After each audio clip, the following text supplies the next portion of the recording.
Backhouse, you psyched? No. Why? Why would I be? Today's guest, to boldly go where no man has gone before?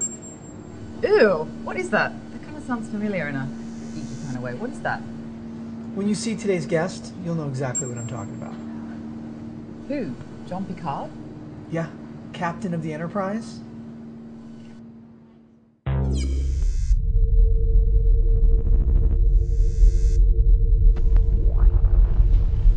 Hi, I'm Sarah Backhouse and welcome to G Living's Room 101. Today we'll be joined by John Picard, architect, entrepreneur, environmental specialist and sustainability expert.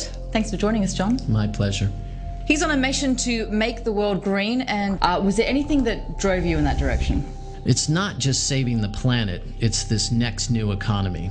And the next economy is a natural systems economy. Up until now, it's been a world dominated by male-designed programs of risk, fear, and liability. The whole world's built on low bids, and it's built on a profit center that makes a lot of people a lot of money. And the next economy, the next industrial revolution, the gain is going to go to the company that mimics nature, because in nature there's no waste. They'll be the most profitable companies. So the bottom line of green in the next 100 years is black. It is all about bank. It is all about new taxes, new incentives, new enterprise zones, a carbon economy, premium economies. You hear sustainability and you hear green, guess where the game already is? It's beyond that. It's regenerative design. It's restorative patterns. We have everything we need to create a restorative economy. The important part of that is that the same thing that fuels what has brought us all these problems is going to fuel the solution.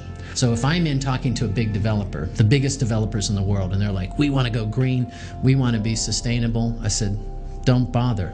You've got to go right into restoring the planet. You've got to build buildings that give back more than they take. And they're like, can we do it? And yes. Let's talk about Interface. It was a petrochemical industrial business, and you transformed that into something very sustainable. Can you give us a brief history of that?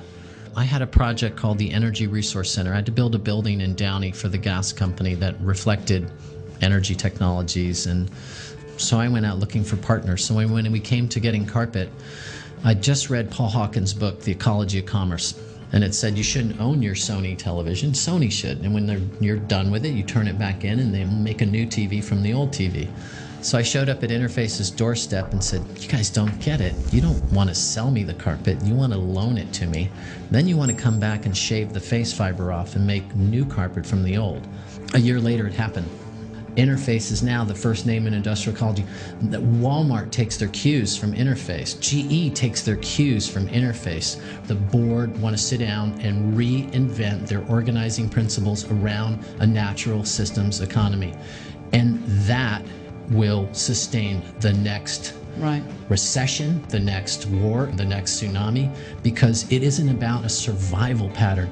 It's based on evolving. It's based on adapting. The marketplace is shifting to a place where people really start to wonder, this is what your company makes, but what do you stand for?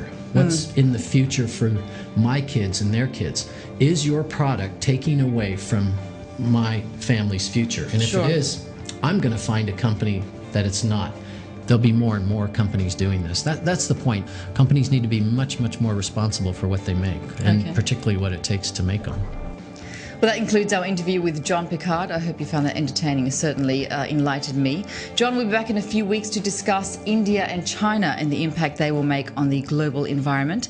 So be sure to tune back in for that one here at Room 101 on G Living.